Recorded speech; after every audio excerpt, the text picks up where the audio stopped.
जब एक वेश्या की आंखों के आंसुओं ने भगवान का मुख झुका दिया, देखिए उसकी अद्भुत भक्ति और रंगनाथ जी का अनंत प्रेम। दक्षिण भारत की यात्रा पर निकले महंत जी श्री रंगनाथ जी के प्रिय भक्त थे।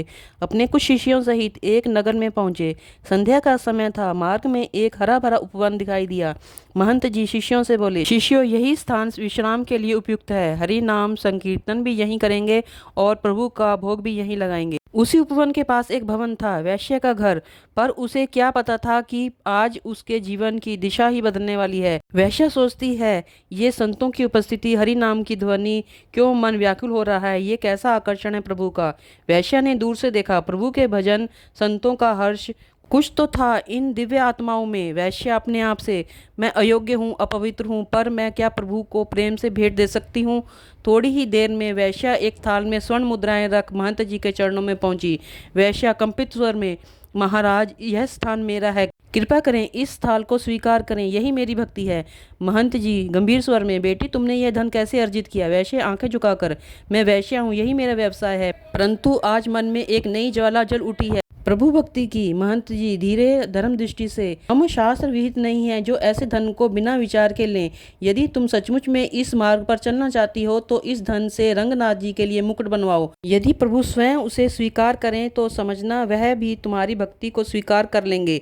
वैश्या ने तत्काल निर्णय लिया। अपने सारे गहने धन संपत्ति बेचकर 3 लाख रुपए का सुंदर मुकुट बनवाया। आज वो सिर्फ एक भक्त थी, कुछ और नहीं। कुछ दिनों बाद वह मुकुट लेकर महंत जी के साथ रंगनाथ मंदिर पहुंची, पर वहां संतों और ग्रामवासियों का विरोध शुरू हो गया। लोग उपवास करते। वैश्या भी प्रभु को मुकुट पहनाएगी, धर्म का तो नाश हो गया। जैसे ही वह मंदिर द्वार पर पहुंची, अचानक रजस्वला हो गई।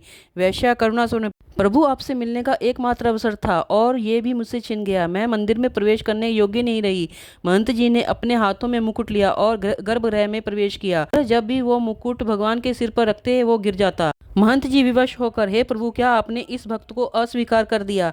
तभी मंदिर गूंज उठा। भगवान रंगनाथ जी स्वयं श्री विग्रह से बोल पड़े, बाबा, हमने तो उसी दिन उसे स्वीकार कर लिया था जब उसने प्रेम पूर्वक मुकुट बनवाने का निश्चय किया।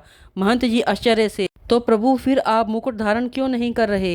रंगनाथ जी प्रेम से, क्योंकि हम उसे उसी के हाथों से पहनना चाहते हैं जिसने इसे प्रेम से अर्पण किया है। भगवान की आज्ञा सुनकर पूरे मंदिर में सनसनी फैल गई। पुजारियों और भक्तों को मौन स्वीकार करना पड़ा। पुजारी नम स्वर, भगवान स्वयं उसकी भक्ति को स्वीकार करें, इससे बड़ा प्रमाण और क्या हो सकता है। उसे सम्मान पूर्वक मंदिर में बुलाया गया।